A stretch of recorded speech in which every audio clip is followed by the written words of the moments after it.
and welcome to the Connecticut General Assembly meeting. This is Tom Phillips, your co-coordinator, and today is the 10th of December, 2024, and this is your Land and Soil General Assembly meeting, and I'll read a little preface here. Welcome to the Connecticut General Assembly meeting. We are standing on our land and soil jurisdiction nation called Connecticut. We are here to restore our birthright government, a Republican form of government of the people, by the people, and for the people. A government whose primary duty is protecting your individual, unalienable rights, freedoms, and property. You and I are stepping forward to voluntarily serve our fellow Connecticuters in pursuit of this ongoing challenge. We are assembled here to focus our time and effort by studying, sharing, organizing this organic body into a coherent working group with committees affirming for the greater good of all the people of Connecticut's 8 counties. We thank you for stepping forward as a volunteer reclaimer and restorer. Would anyone like to offer a prayer to start us off here? Any volunteers? Okay, I will pray. Okay, thank you. Go ahead. Okay. Our Father who art in heaven, we want to thank you for another beautiful day which has gone into eternity. We want to give you thanks for the privilege that we are alive and well, and as we come together to discuss matters that affects us, we pray that you will bless us and help that everything will be done decently and in order. We pray in Jesus' name. Amen. Amen. Amen. Thank you very much. You're welcome. So next, we'll go ahead and read the Bivens Declaration. Mr. Taylor is here. Hi, John. Hello, Tom. Hi, everybody. Hello. Apologies for getting late. My last-minute trip to Walmart. Everyone's got to go to Walmart. Anyway, would you like me to do the Bivens, or are you ready to do that? More than happy to do that. Okay, thank you.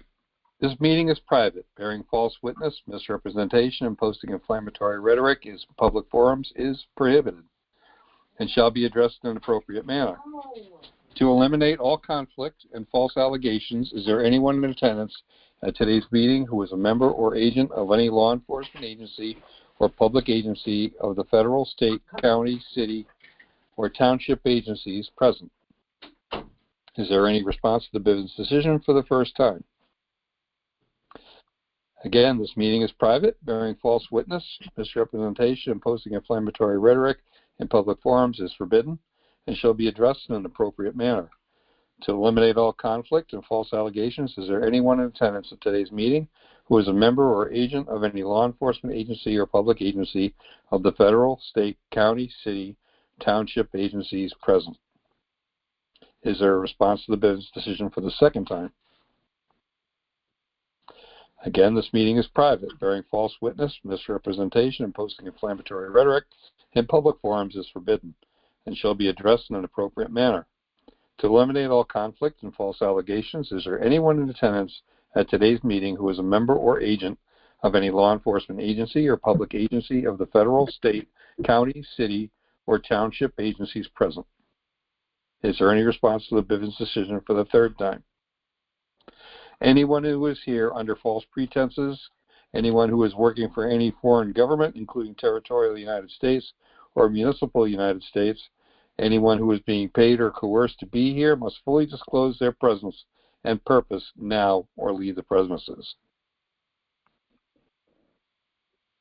Hearing nothing, I return the meeting back to Tom. Excellent. Thank you, John. You're welcome. So now we will do a county roll call.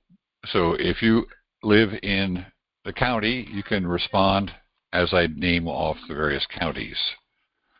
So is there anyone here from Fairfield County? Here. Yes. Excellent. Is there anyone here from Litchfield County? Here. Excellent. Is there anyone here from Hartford County? Hearing none, we'll move on to Middlesex County. Present. Here. Okay, we got Anita. Moving on, we'll next have New London County. Present. Present. And then we have sorry, go ahead. Oh, no, I'm here. Was a question? My county's here. Okay, excellent. Okay, good. Next we have New Haven County. That would be me. I'm here. Then we have Tolland County. Anyone from Tolland County? Hearing none, the last county is Windham County. Anyone from Windham? All right, that completes our county roll call for the assembly. And now we move on to news, announcements, and any business that we might have undertaken.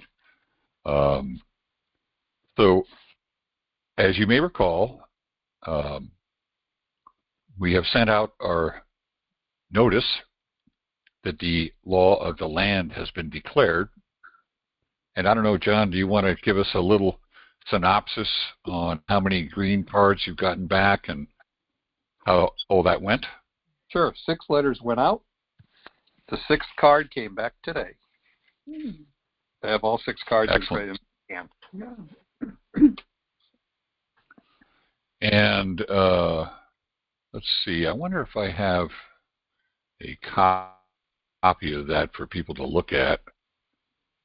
You can see but basically what the letter was stating, and probably John would be the best one to give this synopsis, but declaring that the law of the land has been established and that notice should be provided to the various important agencies. Can you detail that a little bit for us, John?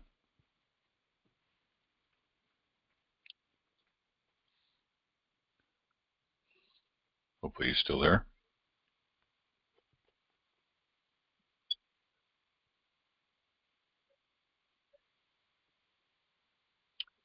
Anyway, so in Anna's article, and this will be from, I believe it was October 8th.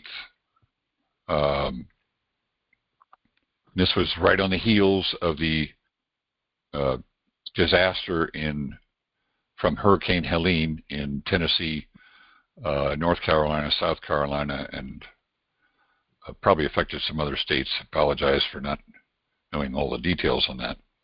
But in any case, that was when she declared law of the land, and it was in response to the bungling efforts of FEMA and to get things straightened out so that the available aid could be rapidly deployed and not blocked by the federal agencies for disaster relief.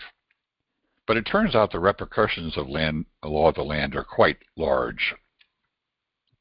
And the first one, or maybe primary is a better way to put it, is that all sheriffs are required now to come back onto the land, that is, operate under common law. And it's in this letter, it's pointed out to them that if they fail to do that, they will personally assume all liability for their position. But if they come back to the law of the land, that their indemnity will be covered for them, and necessarily just is a pretty big thing to impact all across our country. And how quickly it will take hold and how many people will join in is obviously,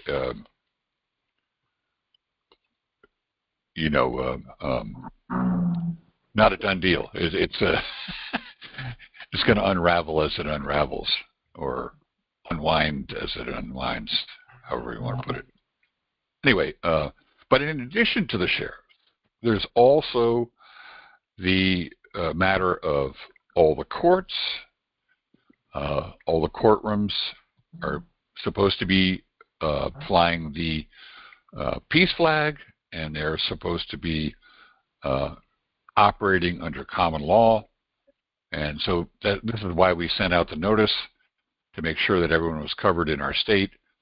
It also is a notice to the bar attorneys. It's also a notice to the law enforcement, or LEOs, who are currently operating under maritime law, as is the case in most of our towns, where you'll see that it's such and such in town incorporated, which tells you very clearly what jurisdiction they're operating in. That's the jurisdiction of the sea, not the jurisdiction of the land. But anyway, it's our job to do the best we can to educate these folks and to bring them along, not to browbeat them or to otherwise, make it more harder for them. I see you have your hand up, John. Did you want to pitch in? Yeah, my apologies. When I went to go pull up the letter, I didn't realize that I was muted. I do have the letter, and I'd be more than happy to read it if you'd like me to. Yeah, why don't you go ahead and read it just so everyone's up to speed on it. I was thinking I had a copy somewhere, but I haven't really looked thoroughly. Yeah, if you're anything like me, if I go to look for something, I can never find it until after all the pressure's off. Okay, so anyway, I took one of the letters that Washington State had used, and I made some adjustments to it, and I corrected it for our state. I sent it addressed to Stephanie Thomas, who is the Secretary of State for the state of Connecticut. And this is what I sent her, a notice dated November 25th. Notice to agents is notice to principals. Notice to principals is notice to agents. The Connecticut Assembly is in session. We operate in our unincorporated capacity, and as such, the Connecticut State Trust collapses to the oversight and lawful possession of the presumed donors. As of 5 October 2024, land law has been declared in all 50 states known as the United States. Each state is geographically defined and has actual and factual entities with it, with borders and physical assets. There have been 2 federal contractors, both incorporated foreign for-profit entities, operating side by side to provide governmental services. Each respective state has been operating as an incorporated foreign for-profit corporation as well. In this case of the state of Connecticut, it shows as a for-profit corporation listed on Dun & Bradstreet with DUNS number 00-453-48300. The purpose of lawful government is to 1. Protect the people, and 2. Protect their assets. Sheriffs are now required to enter their peacekeeping offices to operate under the land law. We, as a peaceful assembly, intend to elect sheriffs in each of our 8 counties. We are here to educate and inform as we move through the current change in government. We wish and expect for you to please notice all offices and officers of the state of Connecticut Incorporated of this declaration. And in parentheses I put, i.e., Governor, Lieutenant Governor, Director of Public Safety, Commissioner of Motor Vehicles, all district and state courts, etc. Feel free to reach out to myself or John for support if you wish to meet or simply ask questions. Please see the website links below for more information. and I listed the American State Assembly at the TASA and the Connecticut Assembly website, which currently is not working.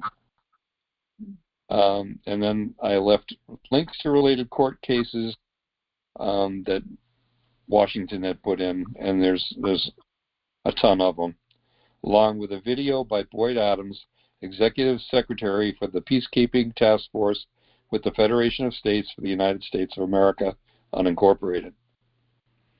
And it's signed Tom Hall Phillips III, Chairman Pro Tem, Connecticut Assembly, John Walter Taylor, Marshal at Arms, Connecticut Assembly.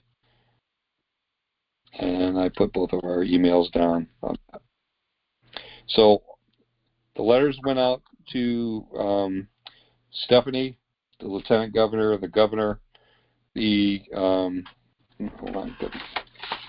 went out to the Department of Public Safety, which runs the state police, Attorney General, let me see who else, Commissioner of Motor Vehicles. I believe that's all 6. And today I got the last of the 6 cards back. So they've all received it. And that's all I have for that. If I could ask, does anybody know what happened to our website? Well, I do have an update to give you on that, and maybe Anita will have a little bit of insight as well, but our IT lady, Eleanor, has been working on it, and apparently she was blocked from working on the site and had to get an email through to Tom Neiman, and then Tom Neiman cleared that, so I think she's open to work on it. And then she said that she had the events page separately set up. I didn't quite catch the full drift of that. Anita, do you have any insight on how all that's working out? I actually have I don't know anything more than you. Okay. Right. I'll find out tomorrow. I have a meeting with her tomorrow. That's right. That's right. So we're working hard on it, but not quite there yet. Anyway, so does anyone have any questions or comments about our law of the land and how all that's rolling out? Would anyone like any clarification? And we can certainly, Kimberly, do we have links now for that letter on the Mega Drive for people to look at?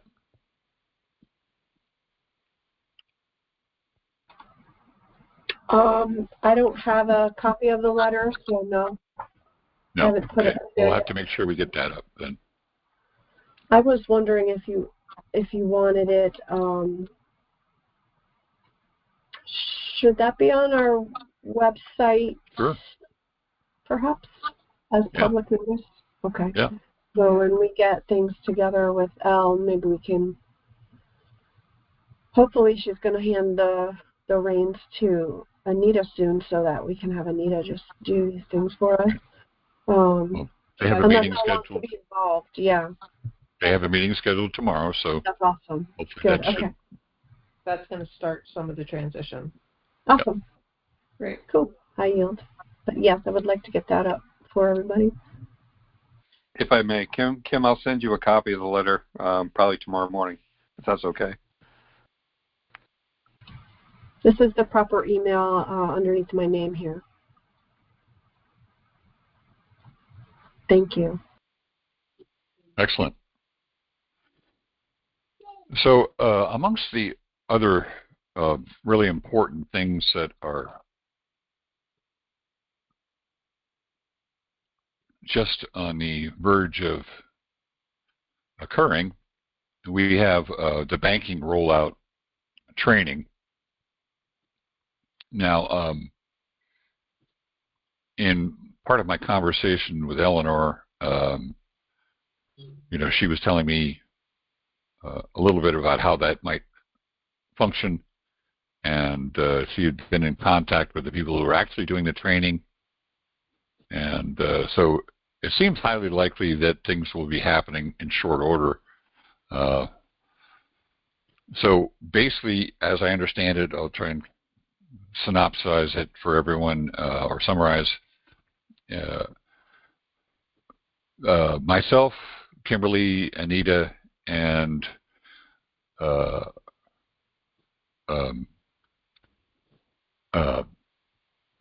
Linda and sorry, I'm mentally blocked here. Dave Hendrickson will all be in on the first round of training because we are the people who are in the roles of interfacing and best positioned to disseminate the information. So presumably that should be happening in the next several weeks. I believe Anna had said maybe a week ago that it was going to happen within a month. Anyway, so that's all very exciting. Essentially what that means is that we would be most likely not only training, but that means that we would also be able to issue credential cards, and presumably with that comes the rollout of the prosperity cards, the long-awaited and much coveted access to our prepaid credit. Although in Anna's talks about it, as I understand it, the folks who went through the MOCHI process, the Sign in America process, would be the first to receive that, and then everyone else would follow. That's the order that it's supposed to roll out in.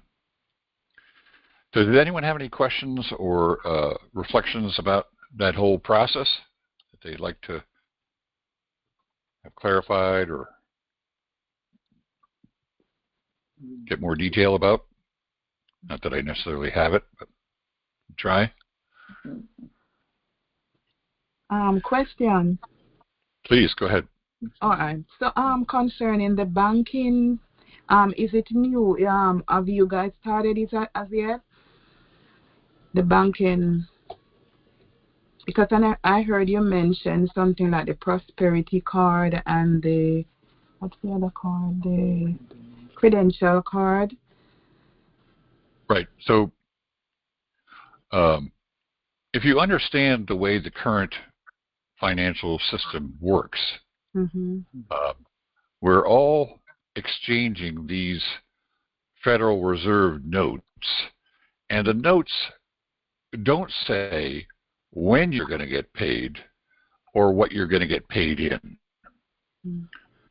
And so each time a note is exchanged for a goods or services, like you go to your Stop and Shop and you buy a loaf of bread, right? You now received an actual goods or service, right? But they didn't receive any money. And so each one of these Federal Reserve notes has now been passed around probably a minimum of 50, perhaps thousands of times. And what that has created is a prepaid credit, right? In other words, the money that should have been exchanged, the gold or silver that should have been exchanged, was not exchanged, right? And that creates a prepaid credit. It's one form of prepaid credit. There's actually many forms. I don't want to get too confusing, but there are trusts that have been put in place. If you recall, when John read the letter, he was talking about a state trust being turned over to us. So part of what has happened is all the assets of each state have been rolled into these trusts, and these governmental service providers have taken charge of that trust and use that trust, quote unquote, for our benefit. But really what that means is they've manipulated everything and not given us any clue of what's going on or how much money we're actually owed. Anyway, so the prepaid credit that is part of the whole Global Family Bank thing is this whole effort to return the whole banking system to a lawful system. And as Anna stated, it's part of the process to move us out of actual use of money, because really, by rights, we all should just be interchanging with each other in this world of abundance instead of the upside downness that we're experiencing right now. Anyway, hopefully that didn't make it more confusing. But so the simple answer is that when we get a prosperity card, that card will, similar to a gift card from a shopping place or whatever, will allow you to purchase goods or services, pay utility bills, pay mortgage bills. But to work that all out, to get all the everything aligned so that all those vendors will accept that prepaid credit and not look at it sideways and go, "What's this? Ooh, never seen that before. Can't take that." Right? So it takes considerable negotiation and working all this stuff out. Anyway, that's my understanding of it. Now, obviously, I'm not a banking expert, and certainly welcome Dave, who's more of a banking expert, or Linda, who's our treasurer, to weigh in on how all that might work. But that's the general idea, the general gist of it. You would receive a card, and that card would enable you to avail yourself of all this prepaid credit that's owed to you, that's been owed to many generations. In fact, I think it's 6 generations for the last 160 years. Not to mention all the trust funds, and not to mention, there's a lot of stuff. Anyway, did that help a little bit, or do you still have more questions? Yes, I understand it so far, but how do I introduce that card if I walk into Stop and Shop, as you have said, and knowing that's not what they expected to receive from me? How do I convince them? Right. Well, obviously that's the $99 question, as it were. I'm assuming that they've set up all these agreements and that's going to work. But until we get the card and try it, we won't really know, will we? Okay. I see Kimberly's hand up. Please go ahead, Kim. Yes, if I may. So, in the latest email, Cheryl, there was I think it was 2 links that were recent podcasts that Anna specifically spoke about the banking, and that might clear it up for you if you listen to those 2 things a couple of times. It is new stuff, so it's like we're not used to having access to all of this, generational wealth that we are due, that we are owed. But for example, when you make your account in the email, there's a link to the Global Family Bank where you make your account. And so many of us have done that, and over the months, some of the prepaid credit is put in monthly. So it's been accumulating already. And so I know there's 2 parts to the money, so I'm not really super clear on that enough to explain it. But that, for example, what Tom was saying about receiving a gift card, that's what's been going on behind the scenes.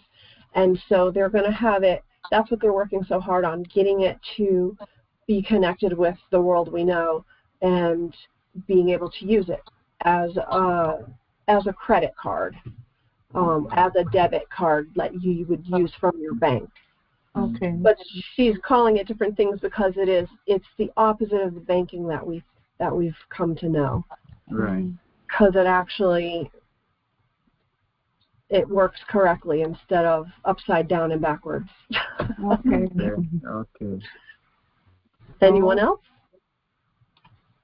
Well, I would add to that that the current network that is the people involved in this who signed up for this, according to Anna, is now 350 million members strong.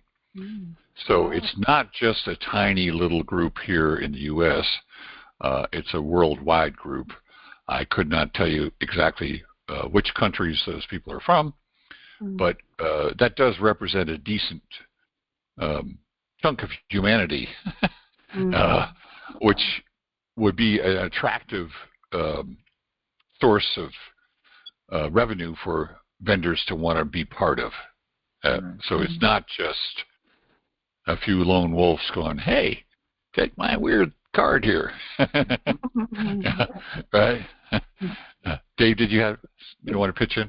Yeah, well, I just had a question. Has Anna, she's been talking about the bilateral bank, which kind of, from my understanding, is, kind of straddling both worlds, the world that we're trying to move to and, the world that we've been existing in, from a international financial, market standpoint. I'm just curious, as we move to this new system, are they working with a large bank like JP Morgan, which, supposedly, holds, processes a lot of, the de facto transactions. JP Morgan runs all the, the welfare systems and, all of that sort of thing. I'm just wondering, like, if because like with your credit card, when you go into the store, whether it's Stop and Shop or Kohl's or whatever, they have merchant services, which, allows you to swipe your card and all of that sort of thing. So I'm just wondering if there is an understanding with a large institution like that might help facilitate vendors and businesses, understanding what this card is, because it will run over this network or that network, that kind of thing. I don't know if we'll be getting any details about that on the training. I'm just trying to wrap my head around, like, what the mechanisms are going to be that will help facilitate the acceptance of the card out, in the world. Well, I can shed a little bit of light, but I certainly don't claim to be the expert who knows everything about it. But number one, the bilateral bank that you're referring to, Global Family Bank, is an international trade bank and a land and soil bank. And so it will deal in law merchant, and it will deal in common law. Okay. So the point here is that because it's a trade bank, trade banks operate in real assets. So trade banks move gold, silver, other commodities around between customers. Whereas commercial banks are moving script around. They're moving fiat currency around, basically fake money around. And commercial banks are operating in what is called the SWIFT system, which is basically a way in which your money, if you're moving it in the systems, can be manipulated and can be delayed in order for them to profit from it. It's basically fancy commodity rigging with all kinds of layers of secrecy and lack of disclosure. And the whole idea, as I understand it, of the Global Family Bank is to make banking what it should be: extremely simple and very basic, open, and uncomplicated. At the end of the day, every bank should be able to balance out all its transactions to equal zero. All the money going out and all the stuff coming in should equal zero. Our commercial banks have not been doing that. Our commercial government has not been doing that. They've been racking up this quote-unquote national debt. Well, where's the national credit? Anyway, so the overall take is the vendors that want to connect with actual real commodities, and it would seem to me an excellent opportunity for them to do that. And as I understand it, the Global Family Bank allows you to exchange into any of the major currencies, including the commodity-backed currencies. A Krugerrand, for instance, South African Krugerrand, is actually made out of gold, and so are numerous other currencies that are out there and available. But the actual structure to get all these Kohl's and Stop and Shops and everyone else on board, that I could not tell you about. I don't happen to know those details.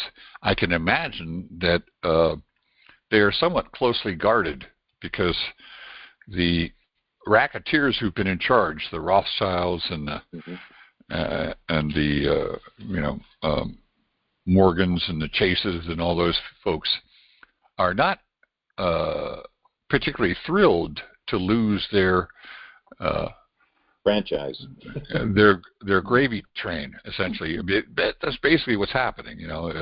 It's unauthorized taxation of people through this banking system, and it's direct taxation that happens through inflation. They basically print more money, and it costs them very little to do that, and the value of your dollar goes down, and they swallow up the excess and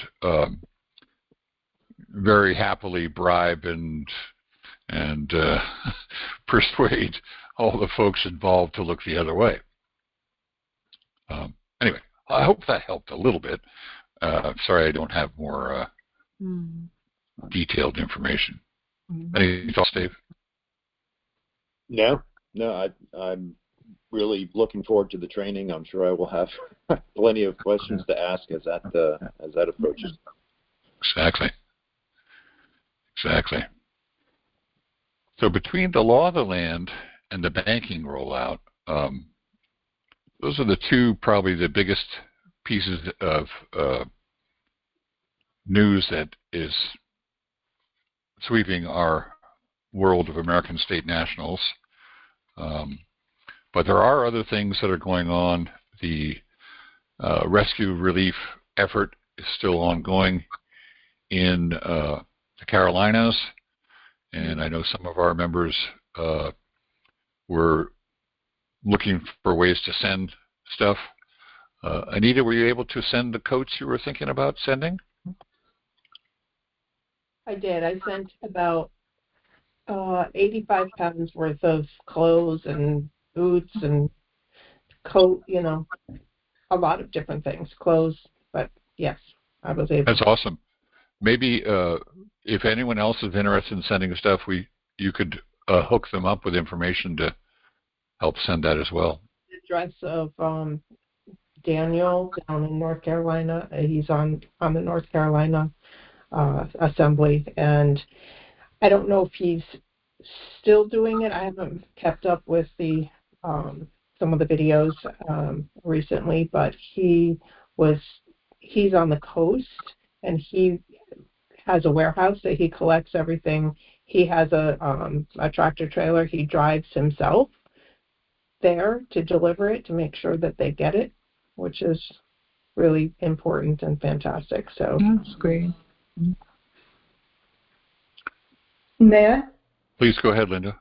Yeah, could you put that in the chat, or give it to Tom, and Tom, could you maybe email that out to everybody? Yeah, or maybe Kimberly could put it in the regular email. Yeah, could you do that, Kimberly? Because I heard a plea, and I was like, okay, they were like saying, you can, there's an Amazon shopping list, and I had already bought things on the Amazon list, but I wanted to make sure it was getting more direct, like if you have things at home, you could donate, where to go. So anyways, yeah, I'd like to do that, and I do have some jackets and coats and things like that I could go buy some, and I've been wanting to do some more for them. yeah, I will. I don't have it with me right now, but no, that's fine. Yeah, the chat, but I'll send it to Kimberly, and she can put that'd it. Be great. Yeah. Well, that's excellent. Thank you guys for the willingness to help. And as I understand it, the soil testing has come back now from down there, and results are not pretty, but they do have lots of potential solutions. I understand that one of those is the use of hemp. When you grow hemp, I think it pulls the chemicals out of the soil. I also understand that there are other folks using other microbial means, mushroom-style things, fungi and stuff, to remediate the soil. So I think that there's a pretty good-sized effort going on there to help those folks rebound from such a crazy thing. Please go ahead, Linda. Yeah, I did actually watch that presentation with Nisi and her husband, and the guy from the permaculture, and the two independent whatever with the test results. So yes, they have some interesting things that they can do, and they're actually doing tests on. They made like test plots, and they're testing their two methodologies. Anyway, what came back was like really, really, really bad. So bad, like that. They even said these people really should not be there. I mean, we understand why they're not leaving, and afraid to lose the land. Also, they probably have no means to move and nowhere to go. And I mean, it's such a horrific situation.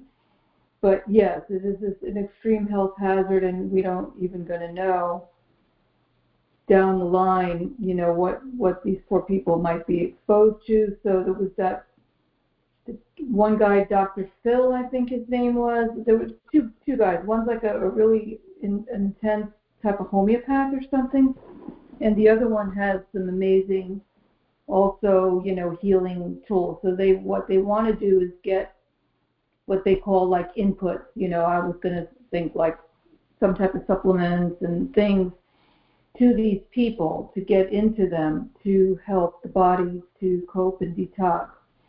But the bottom line is it's way worse than anybody could imagine. And as we all know, our government is, of course, doing nothing, and this is all on people helping people. Anyway, it's a heartbreak. I every time I look at any of this stuff, I don't even know what to think. It's infuriating. We all know the reason, the land grab and all of that crap, same old, but it's worried about the people getting sick, children, it's awful. So I think that these guys seem positive that they do have means. The soil is like dead. There's nothing growing in it. And with the test show, it's like 70 to 90% literally like dead. So there won't even be the opportunity right now to grow anything in it. So they have to do other types of remediation first. But they seem to think that they can actually do something. But I don't think it's going to happen too quickly. But I don't know. We pray. That's what we do. But these guys sound like they have some pretty incredible stuff. So, nature, the power of nature. That's what I think. Well, thank you, Linda. Mm-hmm. In my limited experience with Korean natural farming and harvesting of indigenous microorganisms, I can tell you that in relatively short order you can turn things around. And our country has many, many examples of farms that monocropped for years and years and years, and the soil was like rock. And within 1 year, with multi-cropping and no tillage and other techniques, they're able to turn it around and go from being in debt to making $100,000 a year. So it certainly is possible, but obviously they probably need some help. They also need to see if the contamination is continually coming in, because they need to find out where it's coming from. There definitely was the problem with the radioactive thing. It wasn't just test drums. They saw the drone footage. So that nuclear whatever it was definitely was flooded out and destroyed. So there's that. But it's not that. There's these other chemicals. And so the question would be, is it continuing to be released, or are we just dealing with what was released? So that's another thing for them to try to somehow figure out where it came from, where's the source, if it's finished, and now they're just dealing with cleaning it up, or is it continuing to dump whatever, this stuff is? Yep. Yeah. So, I was going to say we have 0-point energy technology. We know that. They already know they've been suppressing it. And then they wanted, mine lithium for, it's so backward. It's just like, what are we doing here, guys? Anyway, it's coming. We know it's coming. We're getting impatient, though. Right? Well, we just have to do our part.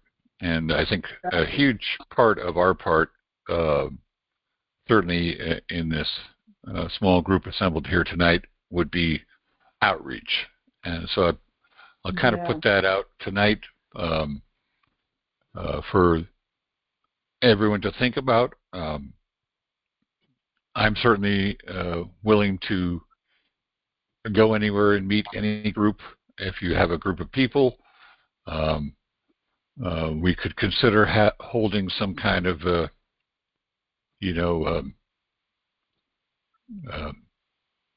regular time at a diner at a central location for people to come and discuss. But I think we need outreach, and that's an area where we're currently lacking a committee. We did have a wonderful lady running that, and then her mother became incapacitated, and she was forced to step down and take care of her mother. Of course, obviously, she's doing the right thing. But we're now looking for replacements for that outreach. So any ideas would be welcome. if you have a local library where you want to set up an introductory thing, we could set up a Sunday or, Saturday or something like that and do a little presentation and answer questions. Anyway, I invite everyone to think about that. Does anyone have any thoughts that they'd like to pursue or want to discuss now? Anyone want to talk about outreach?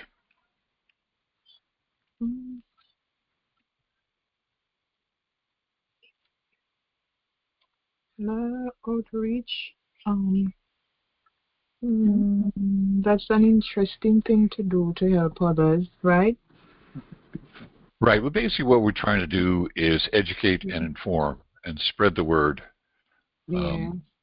We also could meet at you said at a cafe or something. Sunday would be great for me. Saturday's how?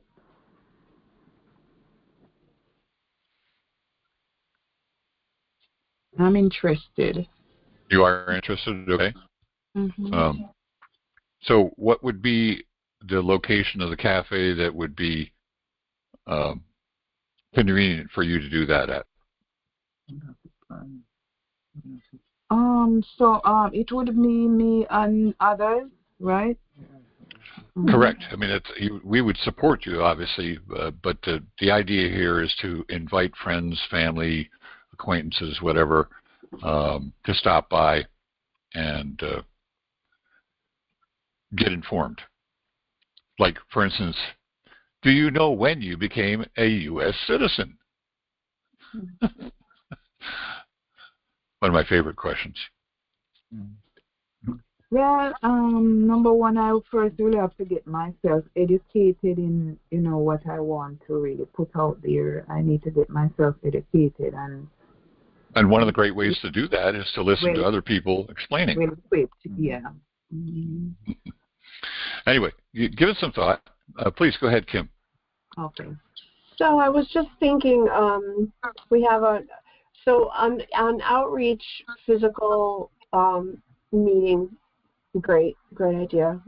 Absolutely. In the background, Anita and I are doing some things for, digital outreach. So the emails, and then we're trying to develop our YouTube channel.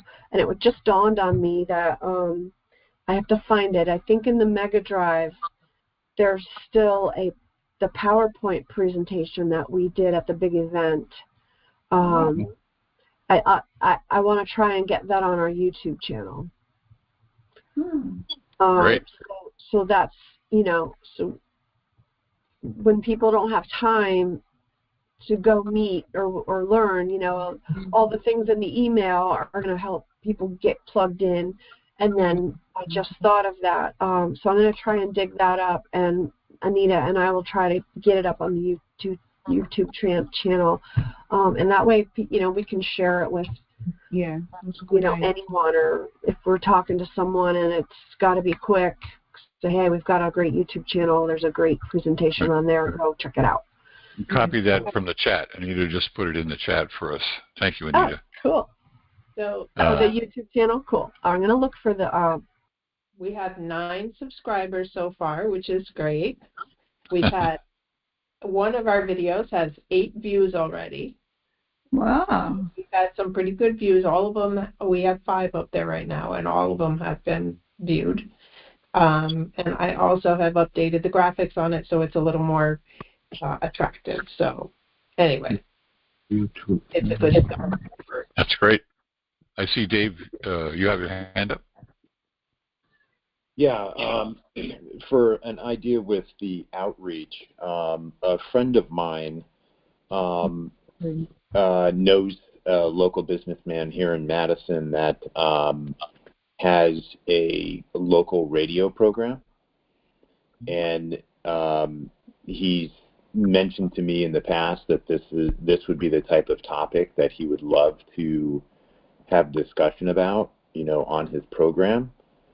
So, if we're interested in maybe, a couple of us going on and, talking or, doing some sort of interview with him. I don't know how many listeners he has or, how broad the reach is or anything like that. But, I can look into that if anyone would be interested. I mean, I'm more than happy to, be on the radio and have a conversation with them if, anyone else would be interested in joining, and, we could have some talking points and talk about, where they can go for more information and all that kind of stuff. And that might be a way to get the word out. Sounds great. I'd be more than happy to help. Okay. Yeah. Anyone else like to join in as well? Sure, but that sounds awesome. Like he's got to have an audience. We don't care how big, but at least we know he has an audience. Yep. I'd be willing to help the way I can. Okay. Excellent. I will reach out and then report back. That'd be great. Awesome. Thank you, Dave. Yep. Okay, so let's see. We've reached 8:30. That's pretty good. And don't forget now, I need us to put the YouTube channel in the chat. Go ahead and copy that from the chat if you want to check out the YouTube channel. Subscribe. Yes, please. Like, subscribe. I did. I remember. I forgot. I did that last meeting, and then I forgot I already did. To go to it now. Anyway, I don't have a whole lot of other things, but please check Kimberly's email.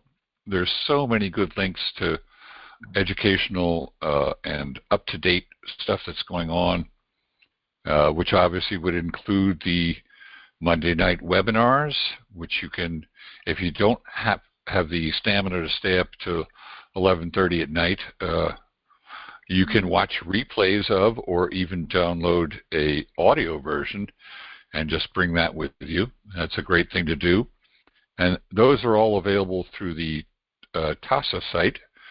You would go to the American States Assembly TASA site, and then you would go to webinars, and then you would choose the day that you want. And then once you've got that month and day, then you have the option to download an MP3 or just an audio if you want. And then, of course, we have the 2 podcasts that are happening on Tuesday. That was today.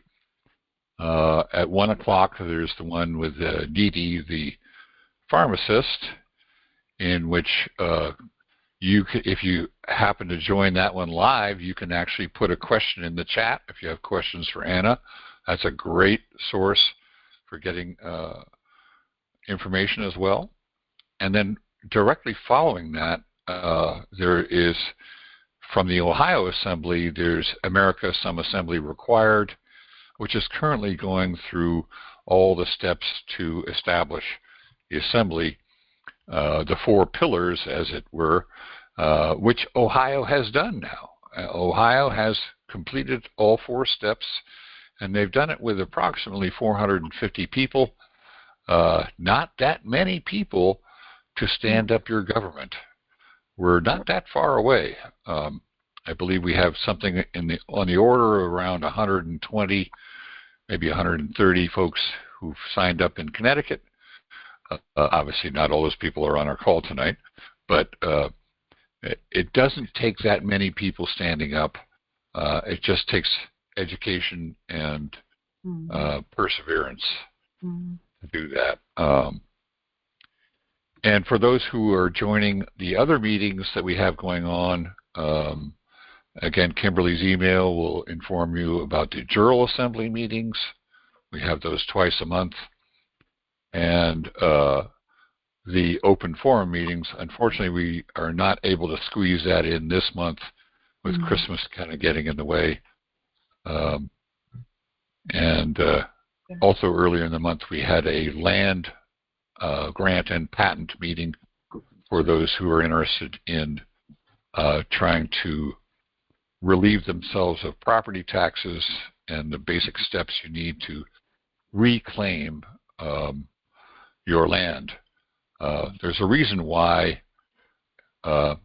most of the folks in this country are dealing with real estate agents, real estate being royal estate, having nothing to do with Americans, and why everyone thinks you need to have a title for a piece of land. What's a title? That's something that a king grants, or a king or queen. Anyway, none of that should apply to us. But we've been tricked into thinking we need to have all that stuff. Anyway, those are some of the resources. And, there's one other thing I should mention, and that is on the Rumble channel called Mop and Bucket, there's a coordinator training episode that comes out. It comes out on Thursday and is usually up by Friday. And that's also an excellent resource for the more detailed questions and challenges that we face. And Anna's on all of those 4 broadcasts I just mentioned. So we're getting it straight from the authority, the one who's, as Anna says, she didn't discover all this stuff by herself. There's a large team of researchers who come and gone, and new ones coming on.